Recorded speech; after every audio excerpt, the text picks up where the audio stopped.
बीड़ शहर पुलिस ने नशीली गोलियों और प्रतिबंधित दवाओं की अवैध तस्करी के खिलाफ बड़ी कार्रवाई करते हुए तस्करी में लिप्त मेडिकल ड्राइवर और सप्लायर को गिरफ्तार किया है। इस पूरे मामले में अब तक 6 लोगों को सलाखों के पीछे भेजा गया, लेकिन मेडिकल सेक्टर के आड़ में नशे का जाल गंभीर सवाल खड़ा करता है। बीड़ पुलिस ने 2 महीने पहले भी नशीली दवाओं की बिक्री करने वाले गिरोह का भंडाफोड़ किया था। उस कार्रवाई में 4 लोगों को गिरफ्तार किया गया था।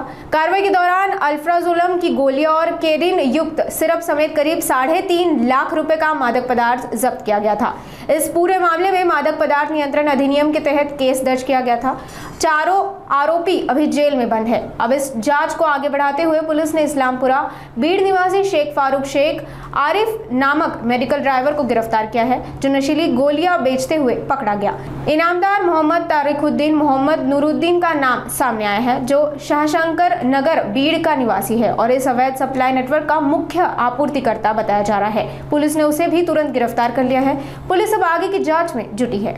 बीड शहरामध्ये कसं काही लोक ॲक्टिवेट होते की जे नशेच्या गोळ्यांची विक्री मेडिकलमधून करायचे आणि ते काही लोकांना मध्यस्थी वापरून ते काय बऱ्याचदा लहान मुलांपर्यंत पण त्या नशेच्या गोळ्या आणि औषधं कोडीन फॉस्फेट नावाचं एक औषध आहे, खोकल्याचं कंटेंट आहे त्याच्यामध्ये, ते नशे करण्यासाठी बऱ्याचदा वापरलं जातं आणि ते अत्यंत घातक आहे। काही गोळ्या आहेत झोपेच्या वगैरे तशा प्रकारचे हे उद्योग चालू होते।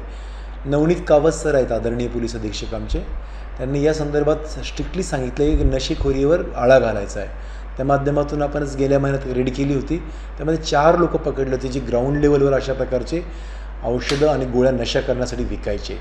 त्याला जे पुरवठा करणारा मेडिकलवाला आम्ही पकडलेला आहे। पुरवठा काय सांगाल, याच्यामध्ये काही साखळी ओपन होईल का? त्यांनी किती लोक साखळीतील महत्त्वाची कडी होती आणि ही आपण अटक केलेली आहे। अजून याला पुरवठा करणारे पण अटक करणे बाकी आहेत।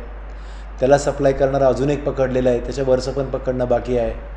तर ही लोक आपल्याला पूर्णपणे रेकॉर्डवर घ्यायचे, जेणेकरून यांनी पुन्हा कमीत कमी आपल्या बीडमध्ये तरी पाठवू नये अशी नशेची औषधं वगैरे।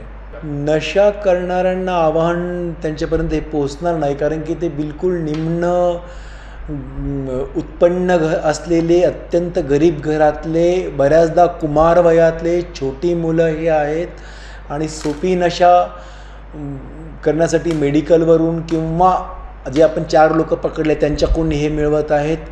त्यांच्यामुळं त्यांना आव्हान हे पोहोचेल की नाही पोहोचेल माहीत नाही, पण सामान्य जनांना विनंती आहे, आव्हान आहे की त्यांनी अशा प्रकारे कोणी वस्तू औषधं वगैरे विकत असेल तर त्याची माहिती आमच्यापर्यंत आदरणीय पोलीस अधीक्षक नवनीत कावत साहेब यांनी खूप प्लॅटफॉर्म तयार केले तक्रारीचे। त्या प्रत्येक प्लॅटफॉर्मवर त्यांना संधी आहे माहिती पोचवायची, आमच्यापर्यंत संधी आहे माहिती पोचवायची। आम्हाला माहिती द्यायला पाहिजे।